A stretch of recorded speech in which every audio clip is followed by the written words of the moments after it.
In this video, I'll show you how to hide notification content on an Android lock screen. So the first thing you need to do is go ahead and open up your phone's settings. Once inside settings, you need to look for notification, or in my case, notification and status bar.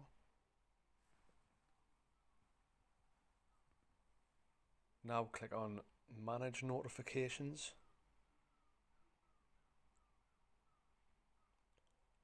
Now click on more settings.